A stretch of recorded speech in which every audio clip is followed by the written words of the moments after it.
ভাল লাগছে ভাই, সিরিয়াসলি ভাল লাগছে শাহিদ কাপুরের জন্য। এতদিনে মনে হচ্ছে বলিউডে যারা সত্যি যোগ্য সম্মান ডিজার্ভ করে তারা কোথাও গিয়ে পাচ্ছে। আমি বারবার এই কথাটা আমার মনে হয়েছে যে ইমরান হাশমি, শাহিদ কাপুর, আরও অনেকে রয়েছে, জন আব্রাহাম, এরা সত্যি যেটা ডিজার্ভ করে ততটা বলিউড থেকে পায়নি বা অডিয়েন্সের থেকে সেই সম্মানটা পায়নি যতটা ডিজার্ভ করে। তাও বলবো শাহিদ কাপুরের ইদানিং 2019-এর পর থেকে টাইম কিছুটা হলেও ভালো যাচ্ছে। কিছু রিমেক বাদ দিলে তার বেশ কয়েকটা কাজ কিন্তু অডিয়েন্স অ্যাকসেপ্ট করেছে। যেমন কবির সিং তো রেকর্ড ব্রেকিং বক্স অফিস এনেছিল। তারপর আমরা যদি দেখি আগের বছরই যে কাজটা রিলিজ করলো, তেরি বাতমে আসে উলঝা জিয়া, ব্লকবাস্টার না হলেও সিনেমাটা কিন্তু মোটামুটি একটা ভালো বিজনেস করে, অন্তত 100 কোটির কাছাকাছি পৌঁছে। কারণ আগের বছর আমরা দেখেছি মানে অনেক বড় কাজও 100 কোটি বিজনেস কিন্তু করতে পারেনি।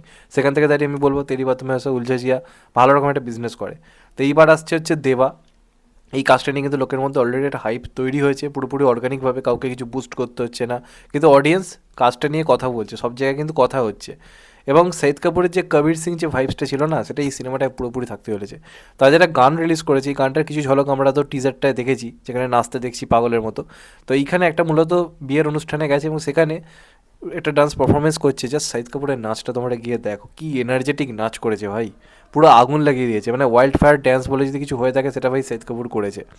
আমি এটা বারবার ভেবে এসেছি, যদি আমাদের এখানে পরিচালকরা যদি সাউথের ডিরেক্টরদের মতো হিরোদেরকে দারুণভাবে প্রেজেন্ট করতে পারতো না, আমাদের এখানেও একটা আল্লু অর্জুন তৈরি হতে পারতো। সেটা হচ্ছে শাহিদ কাপুর। কারণ শাহিদ কাপুরকে আমার বরাবরই খুব স্টাইলিশ লাগে, যবে থেকে নতুন এসেছিল তখন থেকেই।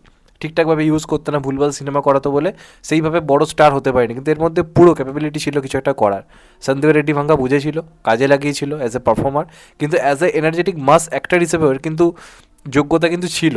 তোমার আর রাজকুমার বলে কাজটা দেখে নিও, খুব কিন্তু খারাপ পারফরমেন্স করেনি, কিন্তু আমাদের এখানে সেই ডিরেক্টর নেই যারা মাসি ওয়েতে প্রেজেন্ট করতে পারবে বর্তমান টাইমে। তো ভাল লাগছে যে এখন অন্যরকম কিছু পরিচালকদের সঙ্গে কাজ করছে যারা আজকের দিনের মতো করে হিরোদেরকে প্রেজেন্ট করতে জানে।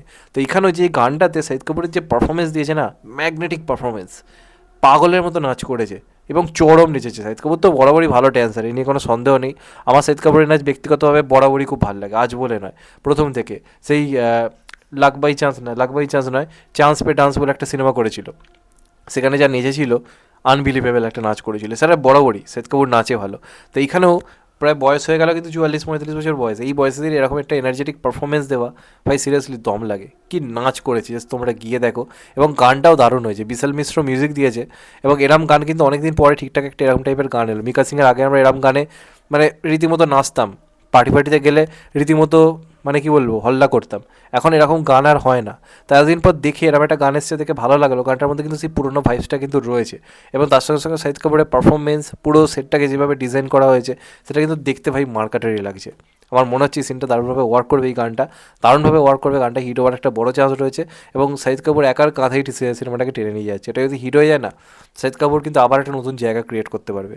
আমি জানি না কতটা অডিয়েন্সের সাপোর্ট পাবে, পাওয়া তো উচিত, কারণ এখন অবধি টিজার খুব প্রমিসিং হয়েছে, পোস্টার প্রমিসিং হয়েছে, প্রথম গানটাও বেশ প্রমিসিং লাগলো, ট্রেলারটা আমার মন বলছে ভালো হবে। এবং শাহিদ কাপুরের যা একটা গানটা জুড়ে না, ওই যে বিড়ি খেতে খেতে, বিড়ি নয় সরি, সিগারেট খেতে খেতে হাঁটছে, এবং ওই দেবের খাদানের মতো একটা সিন দেখলাম, বিড়িটাকে মুখে ঢুকে যেভাবে বার করে নিচ্ছিল, এখানেও ঠিক একই রকম একটা স্টাইল শাহিদ কাপুর করেছে, যদিও কোনো রকম রিমেক বা কপি আমি বলছি না।